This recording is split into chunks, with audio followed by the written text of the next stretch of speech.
Eu sou o professor Cícero Santos. Na quarta aula de hoje, iremos estudar números irracionais e reais. Os conteúdos dessa aula: números irracionais, o conjunto dos números reais e a operação com números reais. Números irracionais. O que são números irracionais? O número irracional é todo número cuja representação decimal é sempre infinita e não periódica. Ou seja, para o número ser irracional, ele tem que ser infinito e não uma dízima periódica.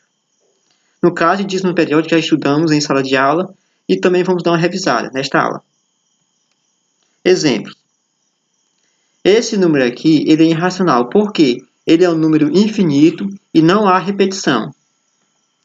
O π, números irracional, que é 3,14, 15, 92, 65, 25 e assim por diante. É um número infinito. Temos aqui outro número irracional, 1,70, 700, 7.000. É um número infinito e que não há repetição. Ou seja, números como esse não podem ser escritos na forma A sobre B, ou seja, na forma decimal fracionária, em que A e B são números inteiros. Observe os números e diga se é irracional ou uma dízima periódica. Observe, esse número aqui, ele é irracional ou uma dízima periódica? Lembrando que irracional é infinito e não periódico. Esse número aqui é uma dízima periódica. Por que é uma dízima periódica? Porque há repetição. Observamos que está repetindo 45 aqui, ó. 45, 45, 45, 45. Se há repetição, então é dízima periódica. DP, dízima periódica. E esse número aqui é uma dízima periódica ou é irracional? Ele é irracional. Por que irracional? Porque ele é infinito e não há repetição aqui. Por exemplo, 3,86, 87, 88, 89. Com certeza o próximo será 90. Então aqui não há uma repetição. Sabemos que tem um padrão aqui, mas não há repetição. Então é o que? O número irracional. E esse número aqui, ele é irracional ou dízima periódica? Observamos que está a repetição aqui, ó. 1, 2, 3, 1, 2, 3, 1, 2 e 3. Então, há repetição de 123. Se há uma repetição, então é dízima periódica. E esse número aqui, é uma dízima periódica ou número irracional? Observem aí. Há uma repetição? Não há repetição. Então, é o que? O número irracional. Observamos que aqui, ó, 6,06, aí 006, 0006. O próximo seria aqui 4 zeros e um 6. Então, não há repetição. Então, é um número irracional. E o próximo? Esse número aqui, ele é irracional ou dízima periódica? Ele é uma dízima periódica. Por que é uma dízima periódica? Observamos que está se repetindo 60, 60, 60, 60 e 60. Então, aqui é uma dízima periódica. E esse número aqui tem raiz exata? Não. Se não tem uma raiz exata, então é um dízima. Então é o que? O número irracional. Então, a raiz de 6 é irracional. Assim como a raiz de 2, a raiz de 3, a raiz de 5, a raiz de 7, a raiz de 8, são números irracionais. Agora, os números reais, que é representado pela letra R. O conjunto dos números reais é formado pela reunião, ou seja, a união em um mesmo conjunto de todos os números racionais e todos os números irracionais. Os números racionais nós estudamos no início do ano.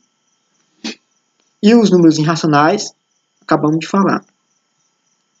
Então, 2 pertence, esse nome aqui, esse símbolo aqui se chama pertence.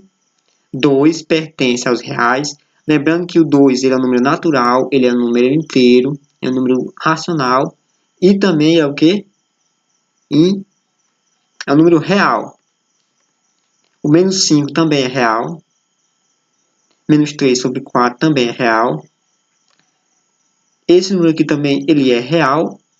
Ele é irracional. Observamos que ele é irracional. Se ele é irracional, então ele é real. Então ele é real. Esse número aqui também é real. O π, ele é irracional e também é real. Real. Menos raiz de 3 também é real. Agora, se esse sinal negativo estivesse aqui dentro, não seria real. Real. Todos esses números são números reais. Esses números eles podem ser representados na reta real. Todos esses números aqui, eles podem ser colocados nesta reta, nos intervalos que tem aqui. Por exemplo, o raiz de menos 2, ele fica aqui, ó. Ele fica entre o menos 2 e o menos 1. O raiz de 2, ele fica aqui, ó, entre esses dois. O 5 sobre 2, que é 2,5, fica aqui no meio. O menos 5 sobre 2, que é negativo, viu? Fica aqui no meio. Menos 5 sobre 2. O 5, por exemplo, o menos 5 ó, está aqui na reta real. Assim como esse 5 aqui também está na reta real. Ou seja, qualquer número real ele pode estar representado na reta real. Subconjunto dos números reais. Temos aqui ó, o conjunto numérico, que é o n, que é os naturais, o z, que é os inteiros, o q, que é os racionais, e o i, que é os irracionais. São subconjunto de R. Todos esses números conjuntos aqui, eles pertencem ao conjunto dos reais.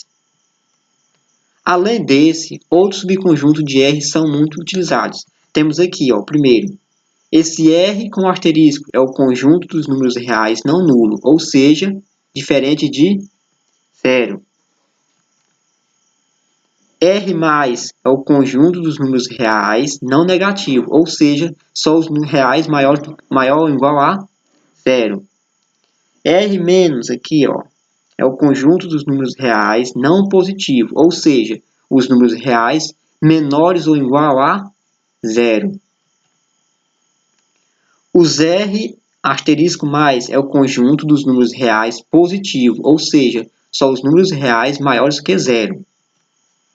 E o R mais, o R asterisco menos, é o conjunto dos números reais negativo, ou seja, só os números reais menores do que zero. Aqui são alguns subconjuntos. Mais à frente eu irei revisar esse subconjunto aqui. Todos esses subconjuntos eles podem ser representados na reta real. Operação com números reais. Temos aqui, ó, no conjunto dos naturais, nem sempre é possível subtrair, obter divisão exata ou extrair a raiz quadrada e encontrar o número natural. Nem sempre isso é possível. Às vezes pode acontecer e às vezes não, de ser um número natural. No conjunto dos inteiros, que é representado pela letra Z, nem sempre é possível obter a divisão exata ou extrair a raiz quadrada e encontrar um número inteiro. Às vezes poderá acontecer de dar um número inteiro ou não. E o conjunto dos racionais. Nem sempre é possível extrair a raiz quadrada e encontrar um número racional. Nem sempre. Quer dizer que às vezes pode acontecer ou não. Revisão dos conjuntos. Vamos revisar aqui. Primeiro, conjuntos naturais. Quem são eles? Contando a partir do zero. Ó, 0, 1, 2, 3, 4 e assim por diante. O conjunto dos inteiros, que é a união dos naturais com os negativos. Ó, temos aqui 0, 1, 2, 3, 4, 5. Se eu acrescentar os negativos, o inverso aqui, menos 1, menos 2, menos 3, menos 4, menos 5, é o conjunto dos inteiros. Temos aqui uma observação. Para revisar, assista a videoaula 3 do 7º ano. Eu coloquei uma videoaula para os alunos do 7º ano que fala somente sobre o conjunto dos inteiros. Então, é bom que vocês quiserem revisar, clique ou colocar o link abaixo na descrição. O conjunto dos racionais. Quem são eles? é todo número cuja representação decimal é sempre finita ou infinita periódica. O que quer dizer isso? Toda vez que tem uma divisão exata ou então uma dízima periódica, é chamado conjunto dos racionais. Outra observação. Para revisar, veja as anotações feitas em sala no início do ano. Ou seja, no início do ano nós estudamos esse conjunto aqui. Revise no caderno de vocês. Tem tudo lá, viu? E o conjunto dos irracionais, que foi o que nós falamos no início desta aula. Então, era isso. Obrigado e até a próxima aula.